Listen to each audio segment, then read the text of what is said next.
Hi, this is John, and I have another commentary on the Packard Plant in Detroit, Michigan, and what I think about the latest developments going forward. And yeah, I know I need a shave, so don't send any comments on that unless you want to comment on it. That's fine too.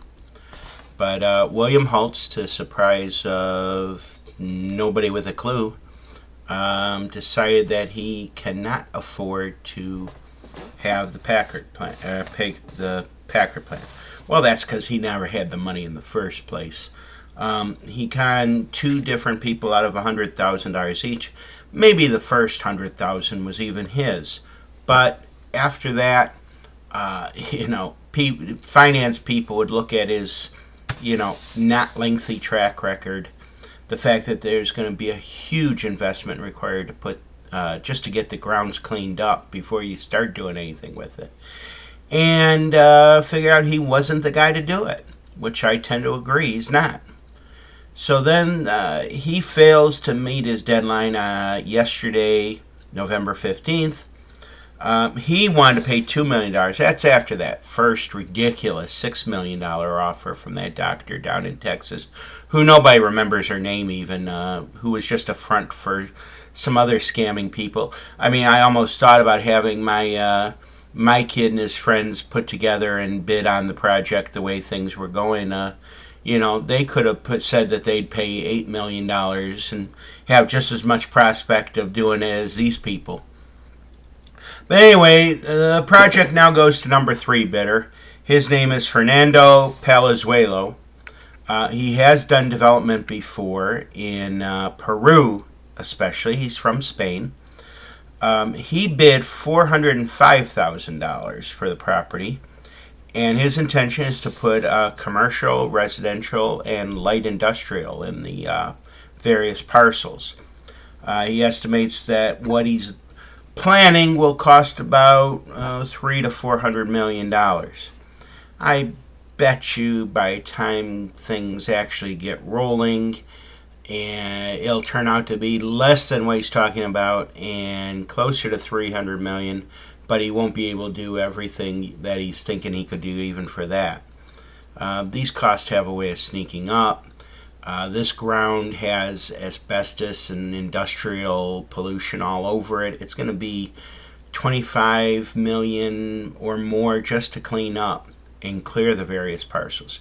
Now, the one thing the area's got going for it is a large continuous area and is quick access to freeways and a rail line. Light industrial makes a lot of sense in this area. If there's a demand for it, if there's a need for it, this would be a great place to put it. I never thought that first idea of manufactured homes made any sense because you can't ship them all over the world from one place. You have to build them closer to on site because they're so hard to move. But anyway, be that as it may, let's get back to the point. So he's going to put residential, light industrial, and commercial in there. It's probably going to be middle-class houses, maybe condos, apartments. There is a need actually for apartments that are decent in that area. I bet there's a demand for it. Certainly Midtown and downtown have got that, and it wouldn't be that big a stretch to think if you had a self-enclosed safe area that it would work. But I've got good high hopes for the guy. I don't think it's going to happen tomorrow. I think he's going to end up having a few more barriers than he thinks he's going to have, but I guess we could expect that.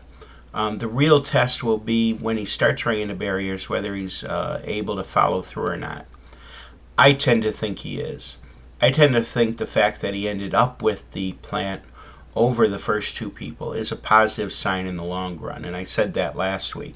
I also said last week Hults wasn't going to be able to come up with the money. The one positive you can think about Hults is he did give the county $200,000 for waiting for a couple weeks, and you can't feel bad about that. So, that's my opinion. Feel free to either respond. I'm going to put this on my blog and it'll end up on YouTube. You can either send a response, you can write a comment, whatever you want to do. The blog is the blog is downriverhomes.blogspot.com. Thank you.